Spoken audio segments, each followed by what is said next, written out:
Hi guys, welcome to Citizen episode 2, and this will be followed quite quickly by Citizen episode 3. I mean, if you watched my pilot episode, episode 1, it was an hour-long thing. So obviously, within that hour, we had a few people commenting about it, and I've decided what to do this time is to do, rather than just a 1 hour episode, I've 2 episodes. I'm not sure of the length of them. I'll try and keep them as reasonable as I can so you don't get too bored.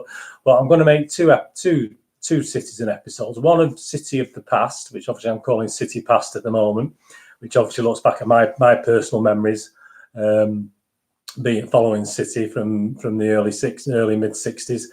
And I'm going to make a City Present, which obviously looks at everything Manchester City that's happening now. So obviously, if you're more into one or the other, if you're not really interested about the history, which, is not everyone's cup of tea, but I think everyone should know the history of their own football club, then please, if you like the history, watch that. If you like finding out about what's happening now at City, then obviously watch the City Present as well. So that's the names now. The names may change, obviously, in the future. I'll see how it goes on that. But thanks to a couple of people who did feedback on my pilot episode, and I've made this decision to make 2 rather than 1, rather than mix it up with new things and old things combined in one go. So this is episode 2, and it's about City's past and my personal past, obviously.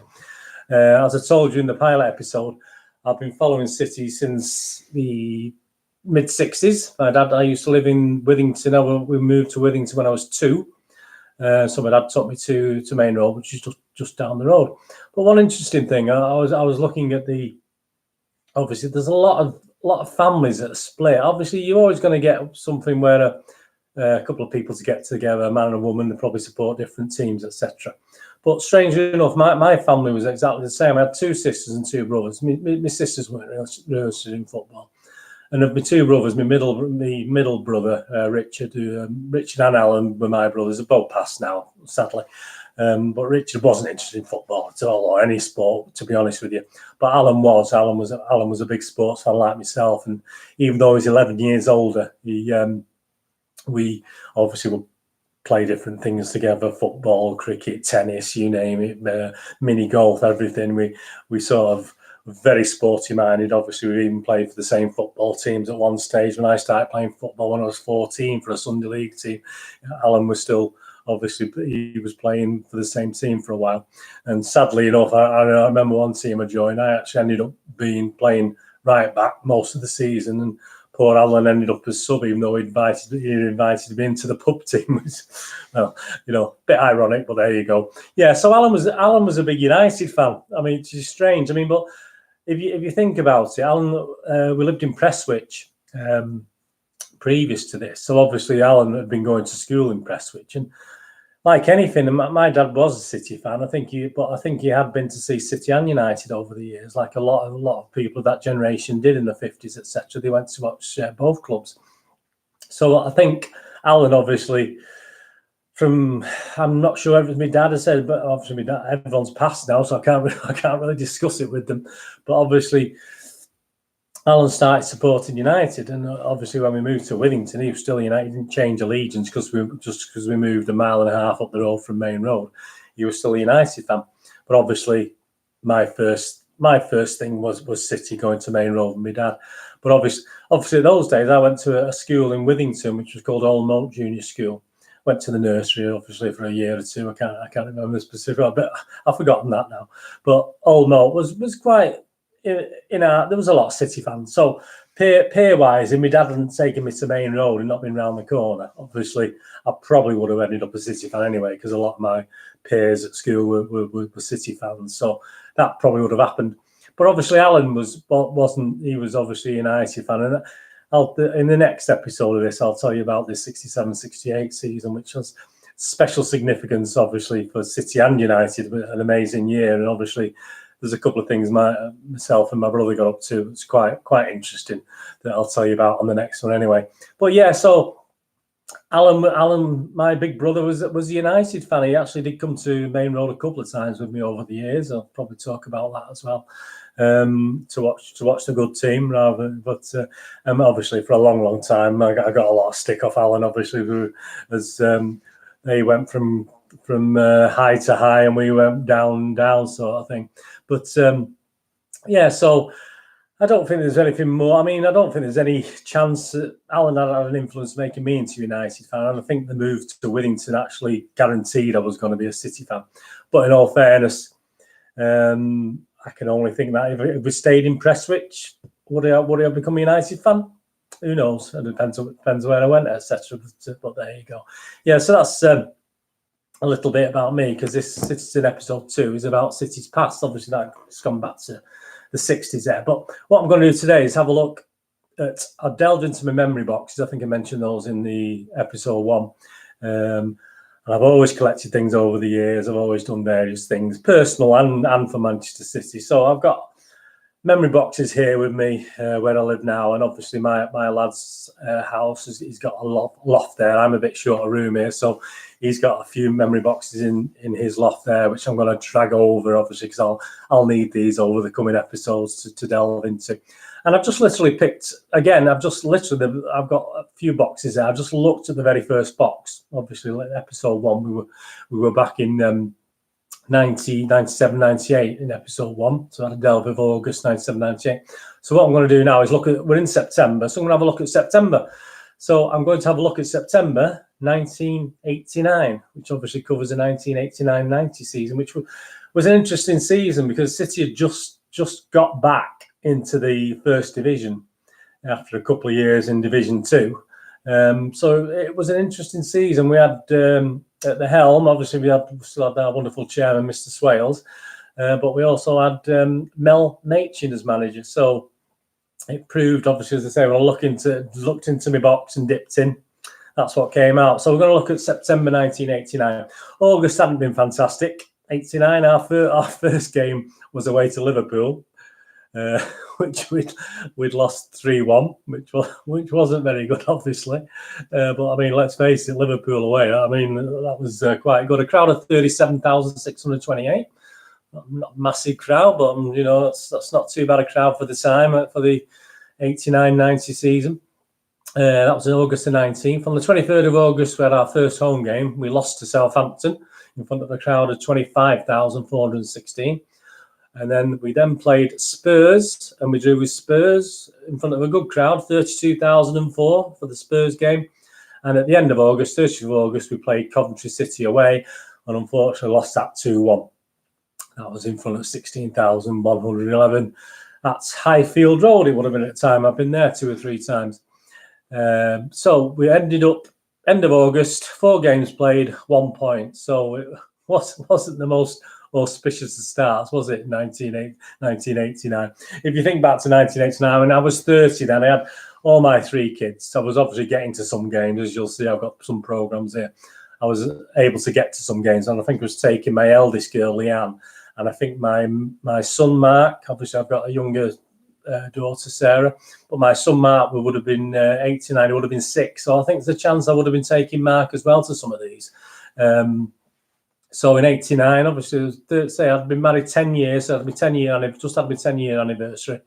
I was 30 years old. I think it was a good year. I think I just was coming to the end of working at QuickSave. I was a manager at QuickSave for not a long length of time, but that's another story.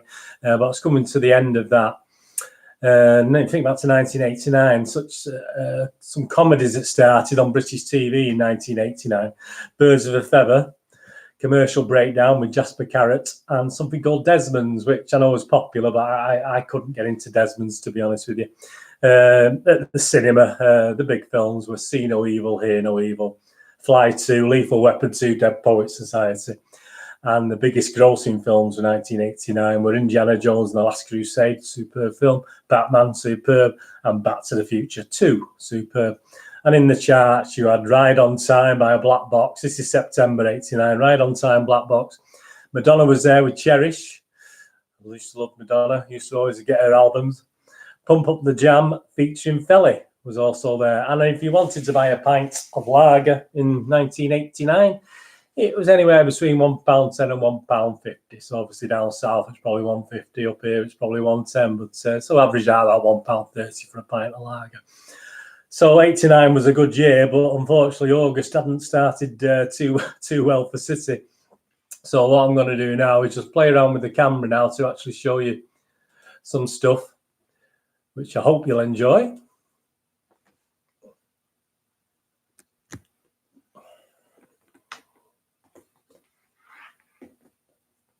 Let's get that right there.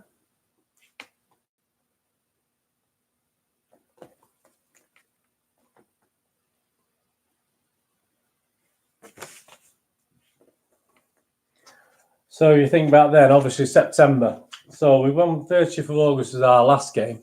The first game we played in September, obviously, was a home game. And it was versus QPR. There's the programme, City versus QPR, Saturday 9th of September, 1989. So before we actually look at how we went on in that one, we just have a look at the team. In 1989, we were playing a similar team really all the time. If you look at the back of the thing there.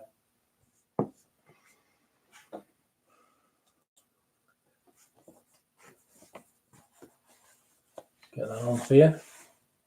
Bear with me, I'll do this. So that's the team that's actually advertised on the thing. We actually played mainly in September. We had Cooper in goal, Fleming, Hinchcliffe, Bishop, Gale, Redmond, White, Morley, Oldfield, and McNabb and Lake. And obviously Clive Allen and Ian Brightwell also starred at some stage in the September 89, but that was the main team I just read out there. Subs were normally Beckford and Megson were usually the subs.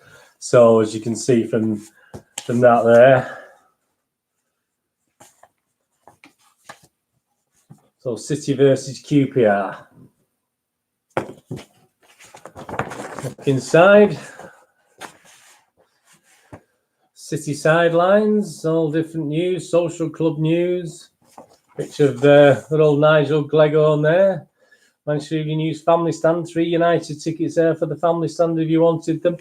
And there's our list of people. Look at the bottom. I think I mentioned in episode 1, commercial manager Phil Critch. I had some dealings with him, obviously up to the chairman, Peter Swale there. We've got a profile there, Paul Cooper. Nice picture of Paul there. First impressions, what they did obviously then was the first division. So they had a look around what was going on in the first division. Picture of Paul Williams of Charlton there. And you get Mr. Meld Machin, of course, who already mentioned with his team talk, etc. there. His first comment, it seems quite unbelievable that we are still looking for our first win in the league after 4 games. The quality of our football and the chances we have created could easily have brought us 9 or 10 points. Instead, we are sitting here with 1 as prepared to take on Queen's Park Rangers this afternoon. And his final paragraph. For their player manager, Trevor Francis, well, we all know Trevor, it will bring back memories of his time at Main Road a few years ago. I trust the only memory he will have of today's game is of a Manchester City victory. Obviously, more savings from Paul Cooper with the Co-op Bank there. I used to work for the Co-op Bank as well, so that's quite interesting there. Commercial side. So this is all stuff, obviously, things about commercial side, information on the Manchester City souvenir shop, the old voucher there, voucher number 4. Looking back with John Maddox, obviously, we'd look at our old friend Gary James doing it now, but obviously it was John Maddox in those days. You should look 5, 10, 20 years ago. Got the captain's diary. So we had a good old Brian Gale as the captain. Some nice little action shot. Some more action shots. Tottenham's Gary Butters uses illegal tactics, but Trevor Morley off his stride. Clive Allen beats Butters to send the first half header towards a Tottenham goal. So obviously that's highlights the Tottenham game, which finished 1-1. In reserve, there we go. Tony Buck keeps us up to date. The skip himself keeps us up to date. There's Jamie Oldfield playing for the reserve. See those empty seats before any other people say anything. We're for a reserve game, and there's a great pic. There's a great picture of Paul Lake. Fantastic picture. Born 28th of October 68. That's not a bad time to be born, was it? If you were a City fan. We've got, here we go. So we get a thing of the opposition view.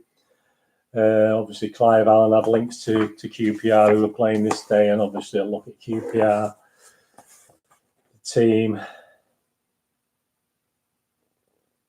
Peter Gardner does a forward on that. So look at the squad there, the QPR squad.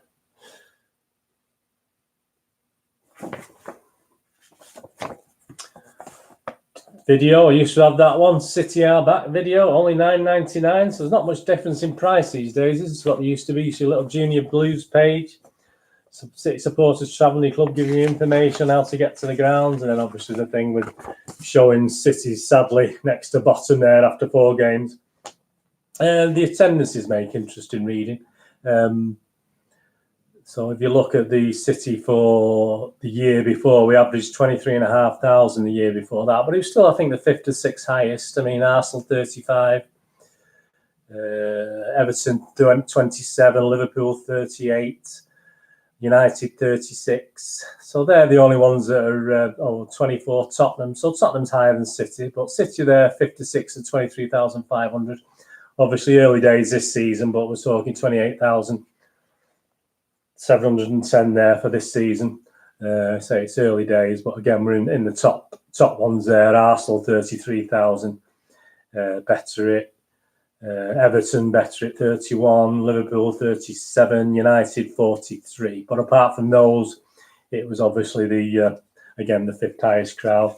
You've got obviously the various team players and the information next to the main road. Puzzle page, you could do a nice little crossword.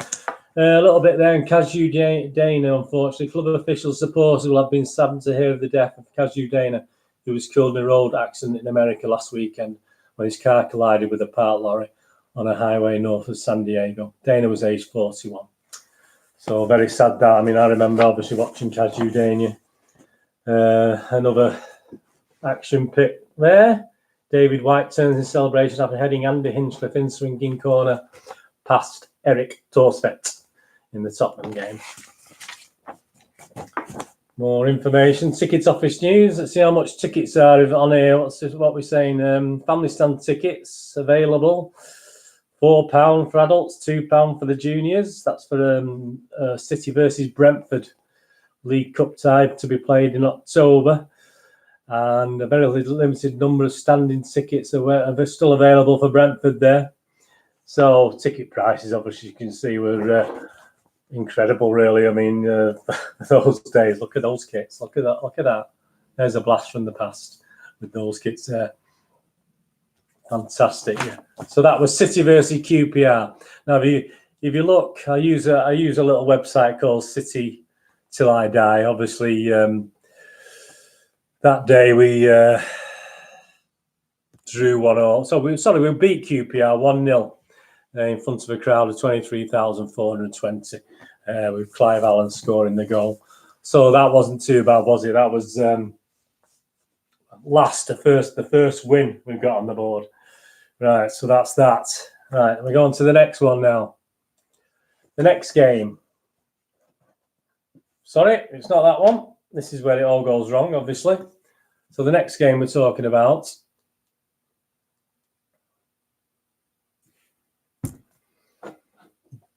would be Wimbledon away. So we were playing Wimbledon away. That's a copy of the programme front cover. Wimbledon were actually celebrating 100 years of being obviously Wimbledon, so that was quite interesting at the time. Unfortunately, it didn't end too well for City. Again, it was a crowd of 6,815, and we actually lost that one 1-0. So again, another loss. R. Gibbons was a referee. I do not remember who R. Gibbons was, to be honest with you. So that was our next league match, which was Wimbledon away, which we sadly lost again. And then we come to the one I've just shown you. We're playing it's a Littlewoods Cup, it's called at the time. So you call in the Littlewoods Cup. So it's the second round, first leg. They're always two-legged. So official match day, only £1, the match day magazine. How much was City's costing us? City's was only £1 as well. So we're only talking £1 in those days. So we went to third division Brentford in the League Cup. We'd actually played Brentford in January 1989 in the FA Cup, and they dumped us out of the FA Cup 3-1 in January 89. So obviously we're having to go back there. And also Brentford, their centenary, they were celebrating their centenary 1889 to 1989. So that's pretty good. I mean, the quality of this programme is a little bit wishy-washy when you compare it, obviously, to the City one. Steve Perryman was manager at the time for Brentford, so obviously he's known to City fans, obviously, for his time with Tottenham, etc. So Steve Perryman was the Brentford manager. Nice piece on City there with the team picture. Soccer scene, suppliers of kit to Brentford. Who's who of Brentford? So obviously the Bees. Uwe Rossel obviously managed them quite recently, didn't he? Bees in action, some great pictures there. Brentford 0, Bury 1. Well, there's the thing. Bury, with what's happened to Bury, obviously recently. That's such a shame, isn't it? Say they were in the third division at the time.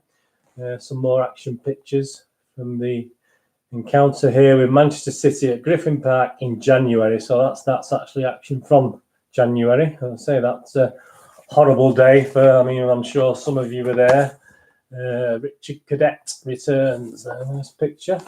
Richard Cadetti or Richard Cadet. Zers View. Gary Blissett. Miss it Blissett, I think they used to call him, didn't they? Or some people unfairly called him, which wasn't very nice. Barclays League Division 3. How are Brentford doing there? See, so they're actually four from the bottom. So they're not having the greatest of starts to seasons like ourselves. And there's a Littlewoods Cup. That's what we're all playing for.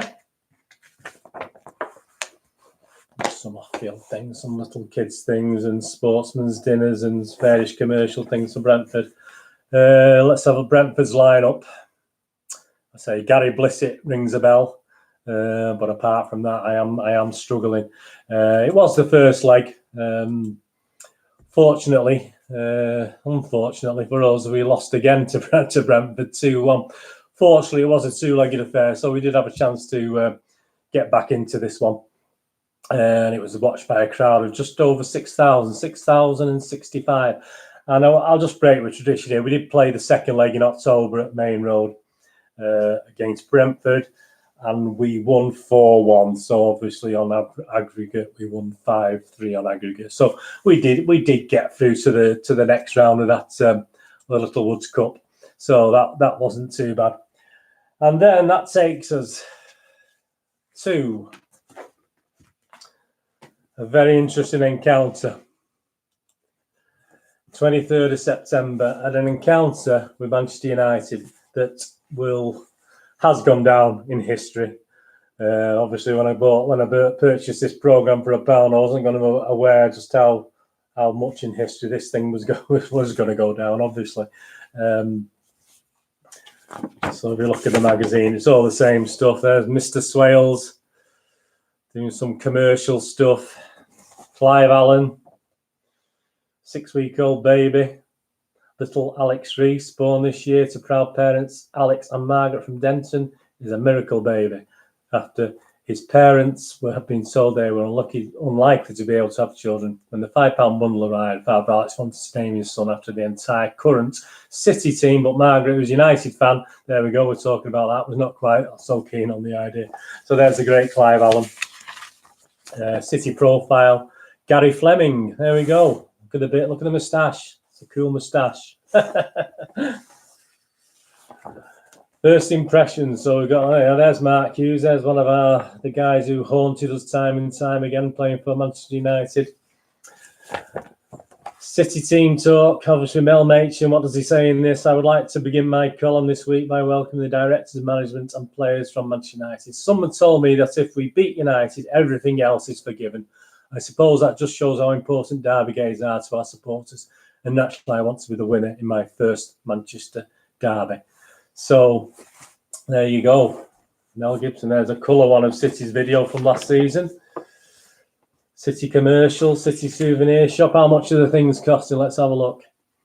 The new home shirt with brother on. Let's have a look at my size. They've got it. Oh, there's only advertising 42 inch here, £25.99 plus £1 postage and packing. So that's not too badly priced, is it, compared to, but still 26 quid, isn't it? So that was interesting. Nice number plate from California there, MCSC OK.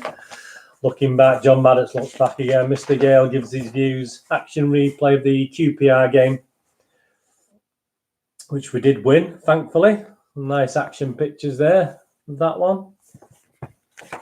Mr. Buck there in reserve. Billy Banana Head. So no Moonchester yet. We had someone called Billy Banana Head, if you remember him. And he and brother, obviously a sponsor's brother, advertising that. So that must have been a combined thing there. Have the opposite view, obviously, with Mike Phelan there. The United team. Won't dwell on them too long, will we? Mr. Ferguson, we won't dwell on him too long. And Junior Blues, I'm the same again. Obviously, approaching the United game. Played 6, only won 1, lost 1. Won 1, drawn 1, lost 1. And sorry, that was at home, and away we'd lost all 3. So played 6, we had 4 points. So we're still struggling free from the bottom. United are not doing much better. They're not that far up there in the bottom half of the table as well.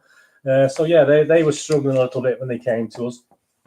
The golden goal, remember that? You used to have a number, and if the golden goal was scored in that time, you won yourself 50 quid. What more could you say? Puzzle page again, and some more action from the QPR game. Some great things there. And as I said, the team was more or less the same as I said before. On United, Leighton, Anderson, Donaghy, Beardsmore, Feeling, Palliser, Robson, Ince, McClare, Hughes, Wallace. Perhaps not names to strike tear into anybody, obviously too much. But obviously the game, as you all remember, was one of the classics of the 80s. Obviously, City fans lived on this for a long time. Obviously, we won the encounter by 5-1. Attendance of 43,246. City goal scorers: Oldfield on 11 and 52, Morley on 13, Bishop 35, Hinchcliffe on 62, and Mark Hughes scored United's consolation goal on 50, although he made it 3-1 at the time. And I think we were all beginning to panic just a little bit, weren't we? But, well, I was anyway, because I'm a typical City fan. But yeah, there you go, City versus Manchester United. And following on from that, this is too big to get on the camera properly, but I'll show you as much as I can of it. Look at this, Manchester Evening News special. If you look at the 2-page full colour special, centre pages, so it's obviously in tribute to the game. Machin's salute to his stars. United, this was simply a disgrace. Obviously, it's Manchester Evening News, so it has to look at the United side of things as well. But obviously, you've got this big pull-out pot that, if you can see, I have drawing pins in the corners here. If you look at the corners, so I had this on my wall for a long time at home. The Main Road Massacre. So obviously, pictures from the game. The 111th Manchester derby, all the ones, legs 11. So great. I'm sure some of you have got that. Some of you might have had that and lost it. Agony of a drubbing. Blue murder. City will win. City's will to win is derby key. Man of the match, David Oldfield, looked $1 million+ marksman. So there you go. I mean, a great bit of memorabilia there that obviously I kept and from after the game. And obviously, I said it went on my wall. I think it stayed on my wall for quite a while. And to get, obviously, I probably looked at that for a few years after as well, to be honest with you, because we didn't have much to shout about, did we, in those days? So there you go. Oh, what a feeling. Thank you, Mel Machin, at least for that. Absolutely fantastic. Right, so that put us on a high, obviously, going into the next game at home, and finished September off with City versus Luton Town. Obviously, some sad memories of playing Luton Town at at Main Road, obviously from a few years previous to this, but obviously we're playing the dreaded Luton Town again here on the 30th of September. So we go through the same things. Nice picture of Paul Lake there. Obviously Mel Machin.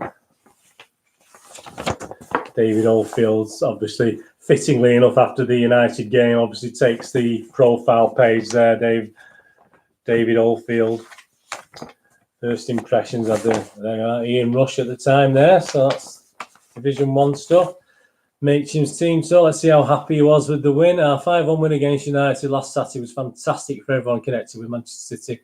A very enjoyable experience and certainly one of the best of my career in football. Yes, so I'm not sure he had too many highs after that one.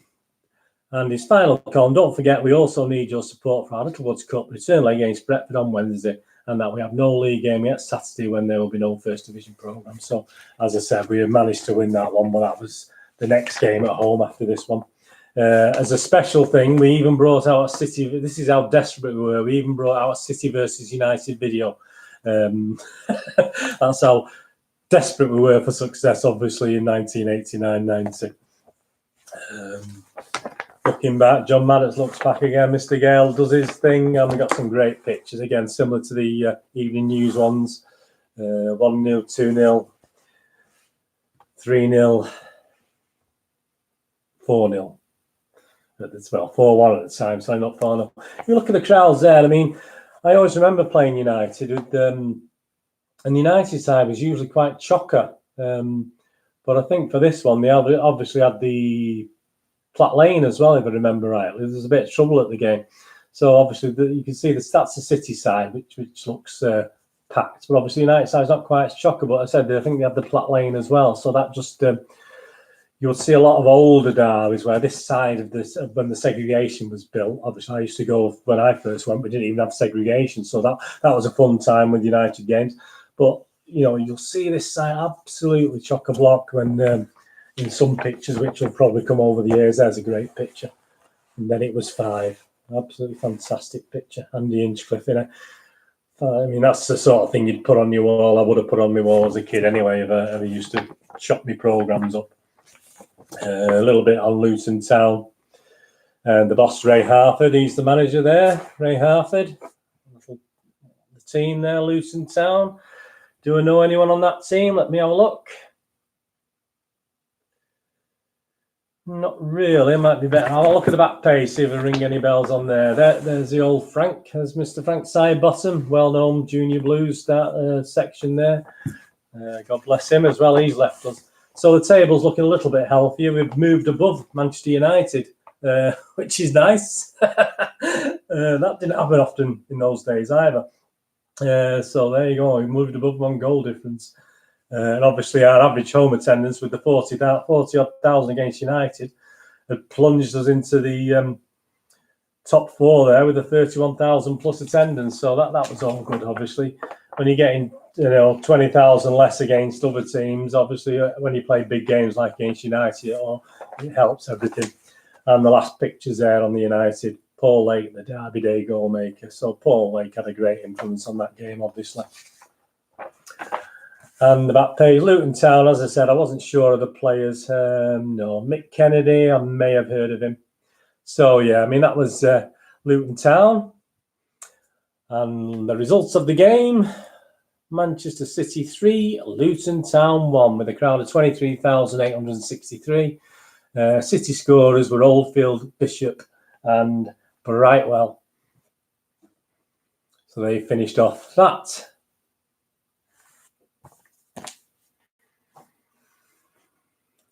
So, I mean, that ended up in September. We finished September, played 8, won 3, drawn 1, lost 4. An okay 10 points. So after that, obviously, we moved up to a stunning 10th position. That we played 8, well, 5 of those have been at home as well. So obviously that probably masked over the fact we weren't doing perhaps as brilliantly as we should have done at that stage in time. But we finished September, obviously, in 10th in the league, September 89. Looking forward to a home game against Brentford in the second leg of the cup. So that's obviously a look back at 1989. I hope you enjoyed that, and my personal thing, a little bit of stuff there of my own that I hope you got some interest in.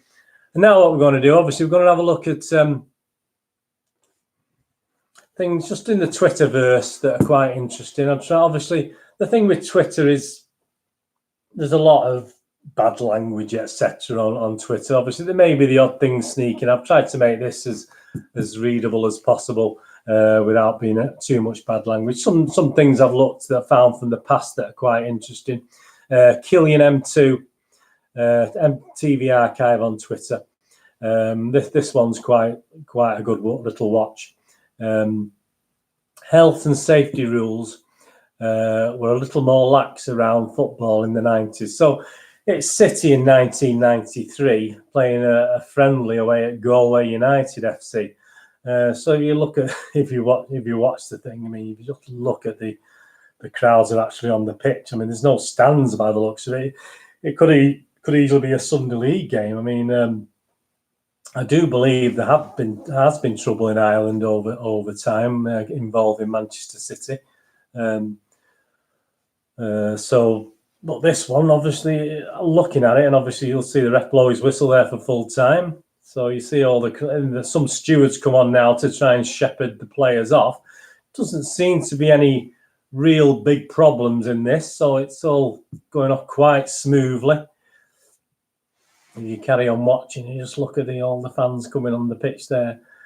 So this was a friendly played in looking quite friendly terms. I've noticed while I've been watching it a few shirts of other teams. I've seen the odd Manchester United team shirt, and I've seen the odd Liverpool shirt there when we are playing in Ireland. But there's quite a few little City shirts spread about as well. I more or less would think the City shirts are from City fans. Who've actually gone over. I don't think we would have had a few City fans, obviously, in Galway and that region at the time. But look at that. I mean, as you say, it's before health and safety. But it went off pretty well. There's United shirt down there. I don't know, there could be a Newcastle shirt there. I'm not sure that one. Looks like a Liverpool shirt, or it could be United.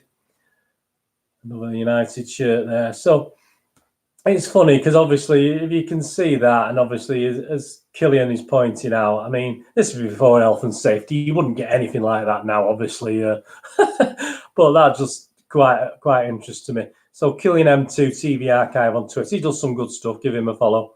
Then you got the got not got thing. Now this is quite interesting. I'll give you a little look at it. If you remember the old league tables, the league ladders you used to get with the Fairies. I mean, I think I used to get them from the Shoot magazine, but I think other people did them as well. This was the second division in 89-90. I think it was 89-90. Let me just check for you.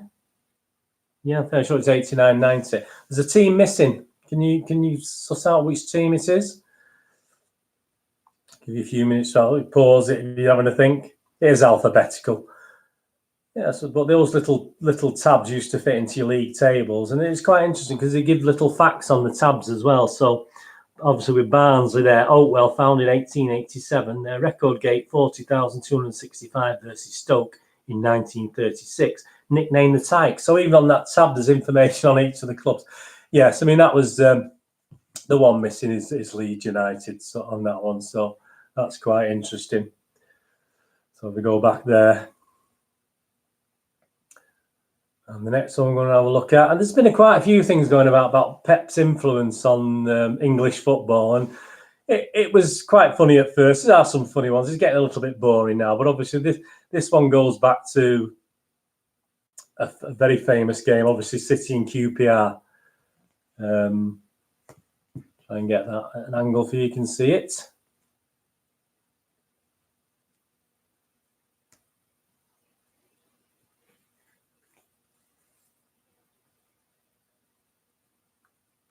You see that then? It'll just play through now again.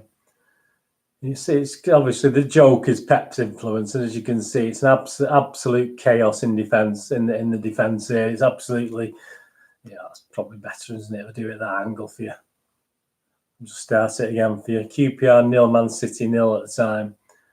Just watch this now. This is quite funny. But obviously they're claiming it's the Pep influence that has affected this. The fact QPR didn't score is quite hilarious as well, but our efforts to actually, and this open net he misses there, well, it's obviously quite a good little thing. And there's little things like, there's lots of those knocking about now, different things where Ryan on Twitter there, the influence of Pep Guardiola on English football. Going back to Mr. Kenny Clements there, remember used to play for City. This is from Football Retro Plus. Kenny Clements, I was very lucky to come into the side with Colin Bell. He used to say to me, right, Clem, get the ball and give it back to me. I'll make you look a good player. So that's just a memory from the great Kenny Clements, if you all remember Kenny Clements. Jimmy Cyrill's quite good on, he does a lot of the old programmes. Jimmy Cyrill's Love Child, give him a follow on Twitter at JS Love Child. And he does a lot of, obviously, programmes and from different clubs and different areas. If you like the sort of history things, that's it's always good to have a look at Jimmy Cyrill's Love Child. He does lots of other things as well, but he likes doing various programmes over the years. Not just league clubs, Southport, a lot of non-league clubs as well. You know, it's quite interesting to watch. Needle match here was a bit of a play on Mansfield Town against Chesterfield. Not such an old programme there, but obviously interesting there on that one. And the last one on that one is Crewe Alexandra. And what's the deal with Crewe and Mournflake Oats? There's a big thing for Mournflake Oats on the programme there that he's pointing out. But yeah, I mean, that is always worth a watch. If you something good, I say always look for something good on Twitter. And that's one of the things. And the Man City Delhi Supporters Club, they come up happy 77-30 to City's all-time appearance record holder, Alan Oakes. So there's a good old Alan Oakes, fantastic servant for Manchester City, as you probably know. Just looking at Wikipedia, if you don't know Alan Oakes, born 1942, English former footballer who holds Manchester City's all-time record for appearances. A midfielder in total who played 776 Football League matches, the 7th most in history. He is a cousin of former teammate Limpardo and uncle of defender Chris Blackburn, and the father of former goalkeeper Michael Oakes. He joined Manchester City in 1958, turning professional and making his debut a year later. He picked up numerous honours in the club, including the European Cup Winners' Cup, Winners' Medal, a First Division, Second Division Championship Medal, and the FA Cup Winners' Medal and the League Cup Winners' Medal. So in 70 and 76, 2 League Cup medals. So I think he won 7 major trophies with City, obviously FA Charity Shields. He was appointed player manager of Chester in 1976 and led the club to victory in the Debenhams Cup in 1977. I don't remember the Debenhams Cup. He left the club in March 82 and then played 1 FA Cup game for Northwich Victoria and 1 league game for Port Vale. So the amazing, wonderful Alan Oakes. Number 6 he used to have on his shirt, and the minute I don't know how many of those 600 and odd games I watched him play, but hey, must have been quite a few. So that's really it on the Twitterverse. There's not much more to say. I'll put the camera back on that.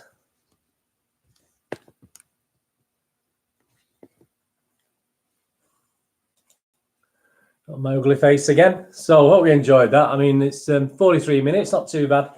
Look back there at September 1989. A personal look as well with a couple little knickknacks there that were interesting. I'll do the Twitter thing as well if people like it. If you do like it, give us a thumbs up. Put your comments below if you enjoyed episode 2 of Citizen, and hope you go and watch episode 3 as well, which I'll be doing shortly. I enjoy doing that. It's nice to look back at personal things as well. As I said, I won't really delve into things pre-60s. Obviously, I wasn't there. I will have little special things, obviously, over the coming months and episodes. So please, hope you enjoyed it. Subscribe if you enjoy it. If you enjoy movies and board games, etc. Obviously, on Bernardine YouTube, I've got playlists for different film reviews. I do DVD reviews, board games, and obviously stuff to do with movies in general. So have a follow on there. But if you're just into your football, I'll just keep posting this. You keep watching it, and I hope you enjoy it. And I'll be back hopefully to put another episode out for you. And as I say, get over and watch episode 3, and you can find obviously the episode 1 pilot episode on my YouTube channel, Wimbledon A on YouTube. Anyway, all the best, whatever you're doing with the rest of your day, and I hope to see you all very soon. Bye for now.